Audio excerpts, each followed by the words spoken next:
यह आखिरी वीडियो है विश्व भूगोल का और सबसे ज़्यादा महत्वपूर्ण भी है। यहाँ पर आपको मैक्सिमम ऐसे सवाल मिलेंगे जो बार बार परीक्षाओं में पूछे जाते हैं। तो सबसे पहले अध्याय मानव प्रजाति एवं भाषाएं, इनके बारे में देख लेते हैं। तो आइए शुरू करते हैं। अफ्रीका की मूलभूत जनजाति पिग्मी। क्या नाम है? पिग्मी। देखिए पूछता भी है मिलान के लिए भी, तो याद रखिएगा पिग्मी जो है अफ्रीका की या मध्य अफ्रीका भी कह सकते हैं, वहाँ की जनजाति है। तो यह किस नदी घाटी में पाई जाती है? तो कांगो नदी घाटी में पाई जाती है। ठीक है ना। बी, पिग्मी मध्य अफ्रीका की मूल जनजाति है जो कांगो बेसिन के विषुवत रेखीय वर्षा वनों में निवास करती है। यह एक आखेटक जनजाति है। जूलू एक जाति है जिसका संबंध किस देश से है? तो जूलू भी याद रखिएगा, यह दोस्तों दक्षिण अफ्रीका की एक जनजाति है। जुलू नाम है। ठीक है, दक्षिण अफ्रीका, साउथ अफ्रीका की जुलू दक्षिण अफ्रीका में निवास करने वाली जनजाति है जो क्वाजुलू एवं नेटाल क्षेत्र में निवास करती है। इस जनजाति के कुछ लोग जाम्बिया, जिम्बाब्वे और मोजाम्बिक में भी निवास करते हैं, लेकिन इनका मूल स्थान जो है दक्षिण अफ्रीका है। ठीक है। निम्नलिखित में से कौन सी जनजातियां पशुचारण का कार्य करती हैं? तो एक जाति बहुत प्रसिद्ध है, मसाई जनजाति। इनका जीवन यापन पशुपालन पर निर्भर होता है। ये तंजानिया, केन्या जैसे स्थानों पर, देशों में पाई जाती हैं, मसाई जनजाति। तो तीसरे का बी, मसाई जनजाति के लोग पूर्वी अफ्रीका महाद्वीप में स्थित दक्षिण केन्या, उत्तरी तंजानिया और पूर्वी युगांडा के पठारी प्रदेशों में निवास करते हैं। ये जनजाति यायावर पशुचारक में अपना जीवन निर्वाह करते हैं। इस प्रकार इनकी अर्थव्यवस्था का मुख्य आधार पशुपालन है। निम्नलिखित देशों में से किसमें तमिल एक प्रमुख भाषा है? तो श्रीलंका तो इसमें है नहीं। सिंगापुर दोस्तों, ठीक है ना, श्रीलंका, सिंगापुर, इन सब देशों में जो है तमिल भाषा बोली जाती है एक प्रमुख भाषा के रूप में, आधिकारिक भाषा के रूप में। ठीक है, डी इसका उत्तर है। तमिल भाषा भारत के तमिलनाडु राज्य, श्रीलंका एवं सिंगापुर में बोली जाती है। तमिलनाडु एवं पुदुचेरी में यह राजभाषा है, जबकि श्रीलंका एवं सिंगापुर की यह आधिकारिक भाषा है। इन्यूट लोग नहीं पाए जाते हैं। देखिए इन्यूट जो है मुख्यतः जो ध्रुव के आसपास के जो प्रदेश हैं, ठीक है ना, बर्फीले प्रदेश हैं, वहाँ पर ये पाए जाते हैं। तो मुख्यतः अलास्का, ग्रीनलैंड, कनाडा आदि में ये पाए जाते हैं। स्वीडन में नहीं पाए जाते हैं। ठीक है, तो डी इसका उत्तर होगा। इन्यूट लोग ग्रीनलैंड, कनाडा, संयुक्त राज्य अमेरिका और रूस के सुदूर उत्तर में स्थित बर्फीले आर्कटिक क्षेत्रों में निवास करते हैं। चूँकि ये अलास्का जो है वो अमेरिका का, संयुक्त राज्य अमेरिका का भाग है, ठीक है ना, इसलिए यहाँ संयुक्त राज्य अमेरिका लिखा हुआ है।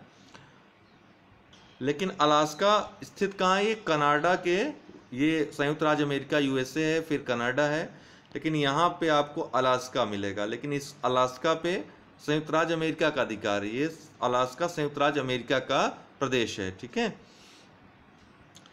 कौन सा महाद्वीप मानव जाति का जन्म स्थल कहा जाता है? अति महत्वपूर्ण है, पूछा जा चुका है। अफ्रीका महाद्वीप दोस्तों, यह मानव जाति का जन्म स्थल कहा जाता है इसको।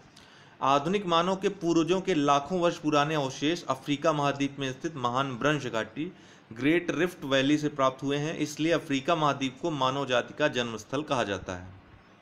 सेमांग कहाँ की जनजाति है? तो सेमांग लोग कहाँ के घने उष्णकटिबंधीय वनों में रहते हैं? मलेशिया में। ठीक है, सेमांग जनजाति कहाँ की है? मलेशिया की। सेमांग लोग मलेशिया के मलय प्राद्वीप के निग्रिटो और आस्टिक जनजाति समूह है जो मलेशिया के घने एवं उष्णकटिबंधीय वनों में पाए जाते हैं। सेमांग जनजातियों को सकाई नाम से भी जाना जाता है। यह एक शिकारी जनजाति है। इस जनजाति के लोग पेड़ों पर झोपड़ियाँ बनाकर रहते हैं। तो पेड़ों पर झोपड़ियाँ जो आप बुक्स में देखते होंगे, वो सेमांग जनजाति ही पेड़ों पर झोपड़ियाँ बनाकर रहती है।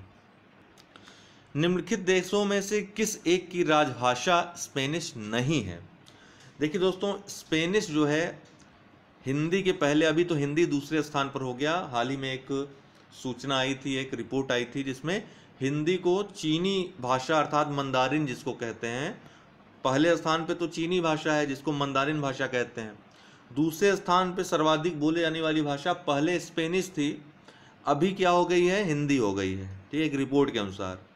तीसरे स्थान पे स्पेनिश है। तो स्पेनिश कहाँ की राजभाषा नहीं है? तो यह कांगो गणराज्य जो कि अफ्रीकी देश है, वहाँ की राजभाषा, वहाँ की भाषा नहीं, राजभाषा नहीं है। बाकी प्रत्येक जगह जो ऑप्शन में है यहाँ की ये राजभाषा के रूप में है। ठीक है, तो स्पेनिश मंदारिन के पश्चात विश्व में दूसरी सर्वाधिक बोले जाने वाली भाषा है, अभी तीसरी हो गई है। यह Spain, Argentina, Chile, Bolivia, Panama, Paraguay, Peru, Mexico, Costa Rica, El Salvador, Cuba, Colombia, Uruguay एवं वेनेजुएला आदि की राजभाषा है। तो यह चैप्टर समाप्त हुआ। अगला चैप्टर है मानचित्रण, अति महत्वपूर्ण है यह भी, आइए देख लेते हैं। समान ऊंचाई वाले स्थानों को जोड़ने वाली काल्पनिक रेखाएं होती हैं। मोस्ट इंपॉर्टेंट देखिए क्वेश्चन है, समान ऊंचाई वाले स्थानों को जोड़ने वाली काल्पनिक रेखाएं कंटूर लाइन होती हैं या समोच्च रेखा जिसको कहते हैं। तो समोच्च रेखा यदि हिंदी में नहीं देगा, कंटूर दे देगा तो कंफ्यूज मत होइएगा, कंटूर याद रखिए। ठीक है, यह काल्पनिक रेखा जो समान ऊंचाई के स्थानों को जोड़ती है समोच्च रेखा या कंटूर लाइन कहलाती है। उच्च क्षेत्रों सहित किसी क्षेत्र की विस्तृत धरातलीय विशेषताओं को दर्शाने वाले पर्याप्त विस्तृत मानचित्र को क्या कहते हैं? यह भी पूछा जा चुका है। क्या है प्रश्न? उच्च क्षेत्रों सहित किसी क्षेत्र की विस्तृत धरातलीय विशेषताओं को दर्शाने वाले पर्याप्त विस्तृत मानचित्र को उभरा मानचित्र कहते हैं। ठीक है ना, इसमें सभी उच्च क्षेत्र और धरातलीय जो विशेषताएं हैं वो उभरी हुई होती हैं, इसलिए इसको उभरा मानचित्र कहते हैं। किसी क्षेत्र की विस्तृत धरातलीय विशेषताओं को दर्शाने वाले पर्याप्त विस्तृत मानचित्र को उभरा मानचित्र कहते हैं। यह मानचित्र 3 डायमेंशनल त्रिविमीय होता है। समभारी रेखाएं क्या दर्शाती हैं? समभारी या समदाब रेखाएं भी बोल सकते हैं, यह दाब को दर्शाती हैं दोस्तों। ठीक है ना, समभारी रेखाएं दाब को प्रदर्शित करती हैं। समान मेघाच्छादन वाले स्थानों को मिलाने वाली काल्पनिक रेखा को सममेघ रेखा, यहां से याद रखिए। समान वायुदाब वाले स्थानों को मिलाने वाली काल्पनिक रेखा को समदाब रेखा।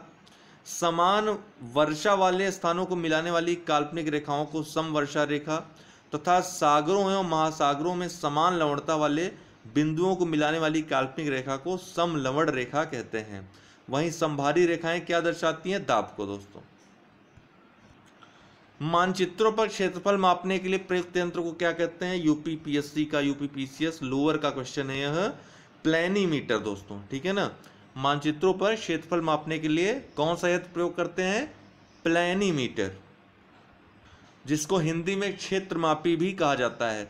तो क्षेत्रमापी या प्लेनीमीटर एक मापन यंत्र है जो मानचित्रों पर किसी भी आकार के समतल द्विमिमीय क्षेत्र का क्षेत्रफल मापने के काम आता है। एक दूसरे से लंबवत, ऊर्ध्वाधर एवं क्षैतिज रेखाओं की श्रृंखला के संजाल को किस नाम से जाना जाता है? आप देखेंगे ग्लोब में अक्षांश रेखाएं होती हैं, ठीक है, और देशांतर रेखाएं इनको काटती हैं। जिस स्थान पर ये, हमको जिस स्थान की स्थिति जाननी होती है, किस अक्षांश या देशांतर पर स्थित है, ठीक है ना, हम इसी के आधार पर बताते हैं कि किस अक्षांश और देशांतर पर यह स्थित है। तो इसको बोलते हैं भौगोलिक समन्वय तंत्र, भौगोलिक समन्वय तंत्र डी। एक दूसरे से लंबवत, ऊर्ध्वाधर एवं क्षैतिज रेखाओं की श्रृंखला के संजाल को भौगोलिक समन्वय तंत्र कहा जाता है। इसके तहत मानचित्र में स्थान निर्धारण के लिए अक्षांश और देशांतर रेखाओं का प्रयोग किया जाता है। मानचित्र बनाने के विज्ञान को क्या कहते हैं? कार्टोग्राफी दोस्तों। ठीक है, कार्टोग्राफी। वैज्ञानिक आधार पर मानचित्रों को बनाना मानचित्र कला या कार्टोग्राफी कहलाता है। मानचित्रों को बनाने का कार्य करने वाले व्यक्ति को मानचित्रकार कहते हैं। प्राकृतिक एवं मानव निर्मित दोनों रूपों को दर्शाने वाले बड़े पैमाने के मानचित्रों को क्या कहते हैं? अर्थात प्राकृतिक मानचित्र और मानव निर्मित मानचित्र, दोनों रूपों को दर्शाने वाले बड़े पैमाने के मानचित्रों को क्या कहते हैं? आप क्या रखते हैं अपने पास? एटलस। उसमें आप राजनीतिक, प्राकृतिक, ठीक है ना, सभी तरह के रूपों को वहां पर दर्शाते हैं या देखते हैं। तो ऐसे मानचित्रों को क्या कहते हैं? एटलस कहते हैं, एटलस मानचित्र। विषय संबंधी मानचित्र में प्राकृतिक एवं मानव निर्मित दोनों रूपों को दर्शाया जाता है। इस प्रकार के मानचित्रों में भौतिक, सामाजिक, राजनीतिक, सांस्कृतिक, आर्थिक के साथ साथ नगर, क्षेत्र, राज्य, देश एवं महाद्वीपों के संदर्भ में भी जानकारी दी जाती है। आइसोबाथ व्यक्त करती है, आइसोबाथ। तो आइसोबार होगा तो दाब हो जाएगा, लेकिन आइसोबाथ दोस्तों यह गहराई संबंधित है, डी। मानचित्र पर खींची जाने वाली एक वह काल्पनिक रेखा जो जल के अंदर समान गहराई के बिंदुओं को एक साथ मिलाकर खींची जाती है सम गंभीरता या सम गहराई वाली रेखा या आइसोबाथ लाइन कहलाती है। अगला और अंतिम अध्याय है विविध। विविध का अर्थ है कि विविध प्रश्न यहाँ से भी पूछे गए हैं या पूछे जा सकते हैं, इंपॉर्टेंट है। तो आइए देखते हैं। निम्न में से किनके साथ इजराइल की साझी सीमाएं हैं। देखिए, इजराइल एक महत्वपूर्ण देश है, हाल में चर्चा में भी रहा विभिन्न कारणों से। तो पूछा जा सकता है इसकी साझी सीमाएं किससे मिलती हैं। तो लेबनान, सीरिया, जॉर्डन और मिस्र, याद रखिएगा, लेबनान, सीरिया, जॉर्डन और मिस्र से इजराइल की साझी सीमाएं हैं, ठीक है ना, इन चारों देशों से। इजराइल पश्चिम एशिया का भूमध्य सागर तटीय देश है। इसकी पश्चिमी सीमा भूमध्य सागर से, उत्तरी सीमा लेबनान से, उत्तर पूर्वी सीमा सीरिया से, पूर्वी सीमा जॉर्डन से तथा दक्षिण पश्चिमी सीमा मिस्र से लगी हुई है। निम्न में से किसे ओशिनिया के नाम से अभिहित देशों के भौगोलिक समूह में सम्मिलित नहीं किया जाता है। तो दोस्तों, इंडोनेशिया को, ठीक है ना, इंडोनेशिया को नहीं सम्मिलित किया जाता, ये हिंद महासागर के तट पर स्थित है। बाकी तीनों को किया जाता है। ओशिनिया के नाम से अभिहित देशों के भौगोलिक समूह में ऑस्ट्रेलिया सहित कुल 14 देश शामिल हैं, जिन्हें 3 उपसमूहों मेलानेशिया, माइक्रोनेशिया और पॉलिनेशिया में विभाजित किया गया, जबकि इंडोनेशिया इनमें शामिल नहीं है। तो कुल 14 देश हैं, इनको 3 उपसमूह में विभाजित किया है, मेलानेशिया, माइक्रोनेशिया, पॉलिनेशिया। अति महत्वपूर्ण है, इसको एक अलग वीडियो में बता देंगे किसमें कौन कौन से देश आते हैं। ह्यूमन डेवलपमेंट रिपोर्ट, मानव विकास रिपोर्ट को कौन प्रकाशित करता है। संयुक्त राष्ट्र विकास कार्यक्रम यूएनडीपी। कब से? 1990 से। इसी बार पूछा गया था प्री में एग्जाम में। संयुक्त राष्ट्र विकास कार्यक्रम वर्ष 1990 से प्रतिवर्ष मानव विकास रिपोर्ट को प्रकाशित करता आ रहा है। यह रिपोर्ट मानव विकास स्तर के आधार पर सभी देशों की रैंक निर्धारित करती है। मानव विकास सूचकांक और गरीबी सूचकांक संयुक्त राष्ट्र विकास कार्यक्रम द्वारा प्रयुक्त मानव विकास मापन के सूचकांक हैं। जिम्बाब्वे को पहले किस नाम से जाना जाता था? दक्षिणी रोडेशिया। जिम्बाब्वे एक अफ्रीकी देश है, तो इसको पहले दक्षिणी रोडेशिया के नाम से जाना जाता था। जिम्बाब्वे पूर्व में एक ब्रिटिश उपनिवेश था, जिसे पूर्व में दक्षिणी रोडेशिया के नाम से जाना जाता था। यह अफ्रीका महाद्वीप में जाम्बेजी एवं लिम्पोपो नदियों के मध्य स्थित एक स्थलरुद्ध देश है, याद रखिएगा। इसकी सीमा दक्षिण में दक्षिण अफ्रीका, दक्षिण पश्चिम में बोत्सवाना, पश्चिम उत्तर में जाम्बिया और पूर्व में मोजाम्बिक से मिलती है। इसकी राजधानी हरारे है, जिसका पुराना नाम सेलिसबरी था। देखिए, जितने भी स्थलरुद्ध देश हैं विश्व में, उनकी सीमाएं किन किन देशों से आबद्ध हैं, ये जरूर पढ़ लीजिए। यह एक महत्वपूर्ण प्रश्न बनता है। मानचित्र वाले सेक्शन में मैं बता दूंगा, उसी में नोट कर लीजिएगा। 38वीं समानांतर सीमा रेखा निम्नलिखित में से किन 2 देशों को विभाजित करती? शायद इसी बार पूछा गया था पीसीएस में, कई बार पूछा जा चुका है। उत्तरी कोरिया एवं दक्षिणी कोरिया के मध्य, ठीक है। उत्तरी कोरिया एवं दक्षिण कोरिया की अंतरराष्ट्रीय सीमा 38वीं समानांतर अथवा 38वीं उत्तरी अक्षांश रेखा के द्वारा निर्धारित की गई। यह भी एक महत्वपूर्ण प्रश्न है, बार बार पूछा जाता है। मैगिनॉट रेखा, ये फ्रांस और जर्मनी के मध्य सीमा बनाती थी। मैगिनॉट रेखा फ्रांस और जर्मनी के मध्य सीमा बनाती थी। मैगिनॉट रेखा का निर्माण फ्रांस ने प्रथम विश्व युद्ध के दौरान किया था। यह फ्रांस की सीमा को जर्मनी और इटली से अलग करती है। इस रेखा का नामकरण फ्रांसीसी मंत्री आंद्रे मैगिनाट के नाम पर किया गया है। झुकी मीनार के लिए प्रसिद्ध पीसा स्थित है। पीसा की झुकी मीनार कहाँ स्थित है दोस्तों? इटली में, ठीक है ना। पीसा की झुकी हुई मीनार इटली के पीसा प्रांत की राजधानी पीसा नगर के मध्य भाग में अर्नो नदी के मुहाने पे, याद रखिएगा, आर्निका तेल होता है ना, तो अर्नो नदी के मुहाने पर स्थित है। यह नदी लिगुरियन सागर में गिरती है। कहाँ गिरती है? लिगुरियन सागर में, ठीक है।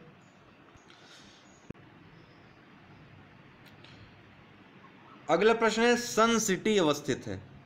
यह भी प्रश्न पूछा जा चुका है। दक्षिण अफ्रीका में स्थित है दोस्तों, ठीक है। सन सिटी दक्षिण अफ्रीका में अवस्थित है।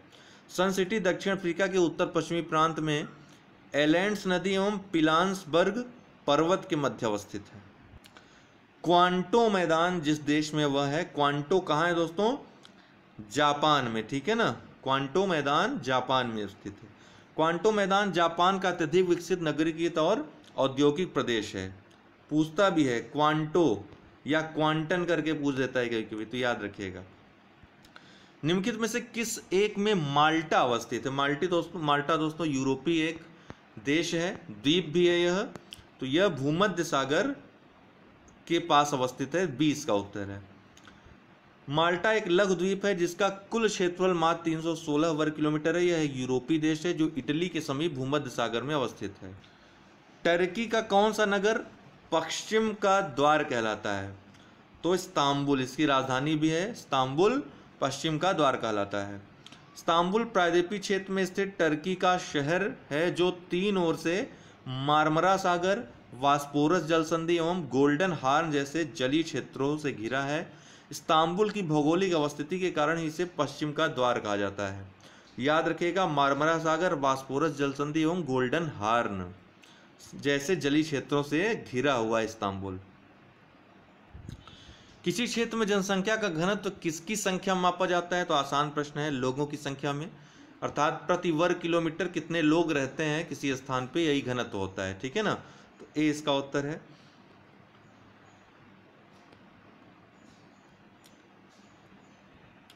प्रति वर्ग किलोमीटर क्षेत्र पर निवास करने वाले लोगों की संख्या को उस क्षेत्र का जनसंख्या घनत्व कहते हैं। उदाहरण स्वरूप, यदि कोई गांव 1 वर्ग किलोमीटर में विस्तारित है तथा उस गांव में निवासित लोगों की जनसंख्या 150 है तो उस गांव का जनघनत्व 150 व्यक्ति प्रति वर्ग किलोमीटर होगा। ग्रेट आर्टिजन बेसिन किस देश में अवस्थित है? इसके पहले भी किसी अध्याय में हम ये प्रश्न कर चुके हैं, तो ऑस्ट्रेलिया में अवस्थित है। आर्टिजन बेसिन भूमिगत जल का एक कुआं होता है जिसमें स्वतः पानी ऊपर की ओर प्रवाहित होता है। ऑस्ट्रेलिया में स्थित ग्रेट आर्टिजन बेसिन विश्व की सबसे बड़ी एवं सबसे गहरी आर्टिजन बेसिन है। इससे ऑस्ट्रेलिया के आंतरिक भागों में स्वच्छ जल की आपूर्ति होती है। पठार पर स्थित नगर है दोस्तों मैड्रिड। मैड्रिड किसकी राजधानी है? स्पेन की। ठीक है ना, याद रखिएगा। तो मैड्रिड में यह मैड्रिड जो है वह पठार पर स्थित नगर है, 20 का उत्तर है।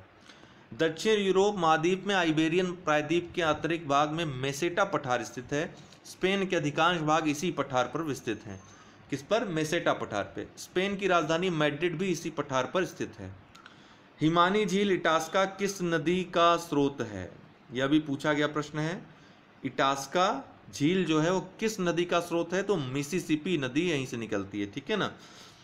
इटास्का एक हिमनद झील है जो इटास्का स्टेट पार्क के आंतरिक भाग में स्थित है। यह पार्क मिनेसोटा एवं संयुक्त राज्य अमेरिका में स्थित है। मिसिसिपी नदी इटास्का झील से निकलकर मैक्सिको की खाड़ी में गिरती है। यह उत्तरी अमेरिका महाद्वीप का सबसे बड़ा नदी तंत्र एवं विश्व की 4थी सबसे लंबी नदी है।